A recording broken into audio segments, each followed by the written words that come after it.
ప్రతిపక్షంలో ఒక బలమైన లీడర్ గా అయితే రాహుల్ గాంధీ అయితే ఉన్నాడు. కానీ తన శివుని ఫోటో చూపిస్తూ మాట్లాడుతున్నప్పుడు హిందూ సమాజాన్ని అవమానిస్తున్నారని సోషల్ మీడియాలో అయితే వైరల్ ఇష్యూగా మారింది. అసలుకి రాహుల్ గాంధీ యాంటీ హిందువా తెలుసుకోవడానికి దానికంటే ముందు రాహుల్ గాంధీ తన ప్రసంగాన్ని లేచి స్టార్ట్ చేస్తున్నప్పుడు అధికార పార్టీలు నిదానం అయితే చేశారు. రాహుల్ గాంధీ భారతదేశానికి వ్యతిరేక వ్యక్తి.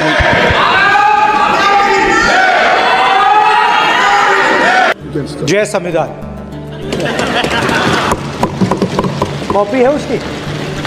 తర్వాత రాహుల్ గాంధీ శివుని ఫోటో చూపిస్తూ శివుడు శాంతికి ప్రతిరూపం అని, శివుడు ఎప్పుడు హింసను ప్రేరేపించడు. Understand that there is a reason that the Trishul, a weapon, has been placed behind the left shoulder.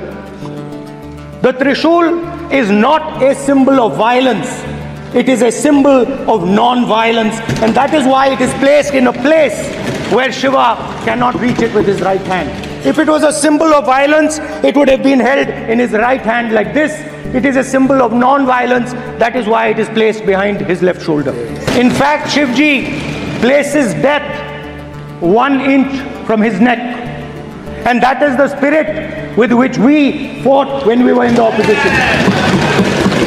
Is the Abhay Mudra, the symbol of the Congress party, which, as you can see, is also in this image. అదే విధంగా ఇస్లాం మతంలో ధ్రువ చేతులు అభయస్థానం చూపిస్తూ ప్రసంగించారు. అంతేకాకుండా Gurunayak photo కూడా చూపించారు. మతాలు ఎలా శాంతిని బోధిస్తున్నాయో చెప్తూ మేము కూడా హిందువులని మాట్లాడారు. తర్వాత పీఎం నరేంద్ర మోదీ గారు లేచి హిందువుల్ని అవమానిస్తున్నారని చెప్పారు. बहुत गंभीर है, पूरे हिंदू समाज को हिंसक कहना ये गंभीर विषय है.